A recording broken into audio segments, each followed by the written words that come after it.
What's up, guys? Welcome to the MontyVerse. It's Comic-Con weekend, and there are trailers coming out all over the place. So we are here to do a trailer reaction. And joining me today is a frequent guest of the channel, Nicki, aka the Egglord. What's up, Nicki?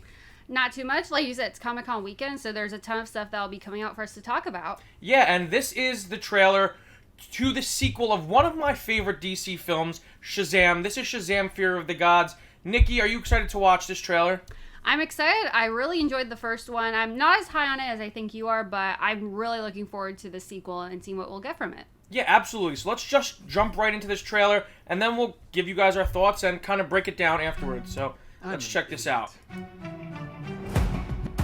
It's showtime! I don't deserve these powers, if I'm being honest. Like, what am I even contributing? Ow. You contribute to YouTube. There's already a superhero with a red suit with a lightning bolt on it.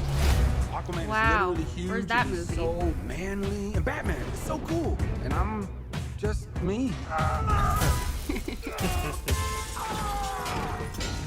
Oh. I feel like a fraud. It doesn't matter. Anyway, the wizard gave me superpowers. Well, then everybody got superpowers. Where's everyone going? To fight crime? Oh, wow. Okay. Wow. It's definitely been, Now yeah, everyone's kind of like doing their own thing, and I'm the only one trying to keep it together. You understand? Oh, who's that guy? Oh my god, what's his pediatrician, name? Right? PJ Byrne? Come on! Now let's get down to business. Listen to me, Billy.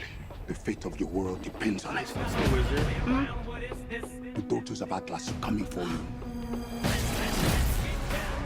Children stole the power of all the gods. This is very personal, Billy. Look, I might not have as much experience as you because I'm not super old like you. I've seen all of the Fast and Furious Good movies, dick. lady.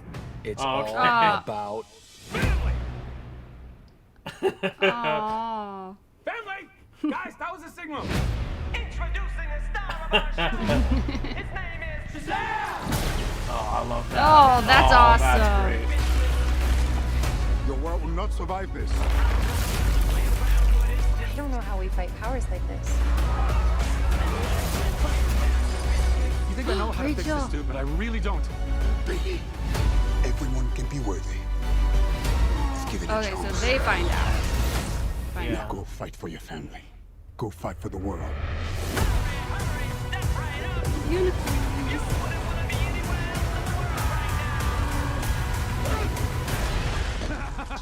I just threw a truck at a dragon. I love my life.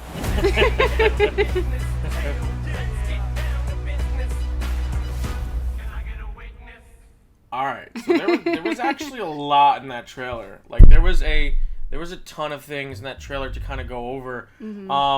Yeah. The first of which being like we now know exactly who the villains are. They're the daughters of Atlas. Yeah. Now, as someone who is a big DC Comics buff, I've been reading DC Comics my entire life. I do not know who these characters are. I have no idea. I think they're original characters for this movie, or just really, really obscure DC Comics characters that are maybe related to Wonder Woman somehow in the pantheons of the Greek and Roman gods that have never really been utilized in the comics all that much. So it's very interesting to see that. But, you know, them being sisters kind of plays into the strengths of this franchise, which is it's all about family. And I think what we got from this trailer is that Billy is going through a bit of an identity crisis. He's growing up, and growing up scares him. Right. And that's totally in character for the Billy that we met last movie. So I really like how they're setting up this story, and I really love the trailer. What were your thoughts on the trailer? I was really pumped watching it because we actually saw the first one on TV pretty recently, and the scene that always gets me the most excited is when he gives his siblings the powers for the first time. Yeah. Because for me, at least, someone who knew nothing, literally nothing going into that movie, that got me so pumped when I saw that. So having more of them just in the movie in general, I'm really excited for. And seeing, I'm curious to see where, because he kind of hints out they've all kind of forged their own paths, so we didn't really see exactly what that meant for them, but like you said, family seems to be playing a huge theme in the movie for both him and the villains as well. Well, I think In regards to going their own ways and starting their own paths, we know that Mary was going to college in the first movie. So I assume a lot of them are growing up and potentially, the ones that are the same age as him, or around the same age as him, like Freddie and Pedro. They may be kind of getting jobs or meeting. It looks like Freddie kind of strikes up a romance with one of his sisters, Alice, played by Rachel Zegler, but we'll get to that later. So it looks like they're all kind of doing their own things, and that's all a part of growing up. And because this Billy is trying to hold on to family because he's so afraid that they're going to leave him because he has that abandonment issue, he's trying to cling on to their childhood as much as possible. So I kind of really like that aspect of this movie. I think it's super interesting, and it's wrapped in such a fun, colorful package. I mean, we have dragons, we have people on horseback. On unicorns, no on less. unicorns, sorry. It's just wild. It just looks like such a fun time, like the first one, and that's really what I want from this movie. I was gonna say, that's pretty much all I'm looking for at this point, too, because especially contrasting with the also soon to come out Black Adam, which looks a lot grittier and a little more serious. I kind of like how this contrasts that. It's really bright and fun and colorful. And obviously it's a pretty large scale cataclysmic event that they're dealing with, but I think I'm just expecting a blast going into it, though. Yeah, and it's kind of curious because this takes place in the DCU. We have a very interesting shot of a faceless Flash. They made sure to only show the side and back, not even like any pieces of the faceplate where you could see any sort of face, so that's interesting. We got Momoa's Aquaman, and we got Batfleck, which was curious. Brief little snippets from their movies, respectively. So, it's set in the DCU. It's kind of like they're building a DCU through telling and not showing, almost. Right. Like the Justice League has been around for years now, Yes. along with the Shazam family. So the Shazam family are considered respected heroes in this community, I guess, at this point. So I'm really curious to see that expanded on and to see this world built a little bit more, because that's always been a problem of the DCU, is their world building. So I kind of want to see what the world is now when this movie comes out. Right, because I know that's always a critique of like, well, if this event's happening, why isn't this superhero showing up? So I'm sure, I don't know exactly how deep they'll need to get into that, but like you said, they kind of establish a framework for where Shazam and the kids play in at least what they've been doing and where, like, I guess their terrain is at this point. So I think I'm interested to see what they're going to come up with. And sure, they have the references to the other heroes, but I also do like that it's the focus on them, like, more than anything else. We don't need to have team-ups all the time. And also, man, those kids, that when they're the kids, they got old really quickly.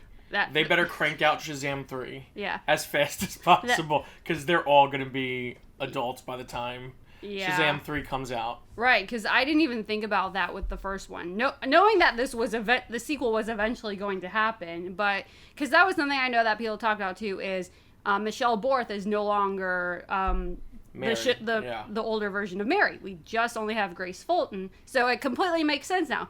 She is literally an adult playing her adult self now. Yeah, but they're setting a precedent where that all of them have to play the adult forms. So if they continue to get older, you're gonna have to either push out the adult actors or the child actors. So you're really gonna have to let's crank out like 2 of these. Let's film 2 of them back to back. Exactly. And just crank them out because those kids are getting old. But besides that, like I said, we do get a brief glimpse of what looks like a potential romance for Freddie. I actually wasn't sure if that was Freddie or Billy at first. It was definitely Freddie because you could see the brace. It was like the walking brace. Because it was like a really like quick flash of I saw like him like with his arm over her, kind of protective. He was holding his cane, his walking stick, like a sword. Okay. Yeah. All right. That I missed, but I see what you're saying now though. But yeah, because I'm really excited to see her. I really enjoyed her in West Side Story, and I've heard nothing but amazing things about her as a performer.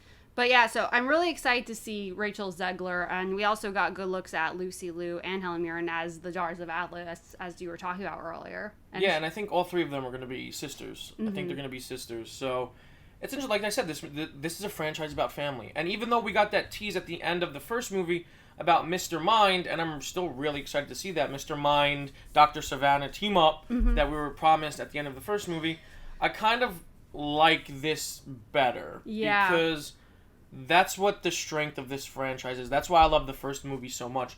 It's a wholesome film about this found family, about this non-blood related group of people that come together and form this really strong familial unit. The parents are great. All the child actors were great. The adult Shazam family was great.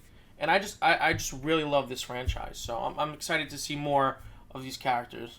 You hit the nail on the head for everything you just said. I love the dynamic between the kids and the found family, because there's a lot of movies out there about family as a theme. But I think there is kind of, I think, a necessity, and I personally enjoy just seeing these kinds of movies about ones that run deeper than blood and the way they come together. And like we said earlier, it's going to be interesting to see how that's portrayed in this movie, especially as they're getting older and maybe growing apart. Yeah, and Zachary Levi is great.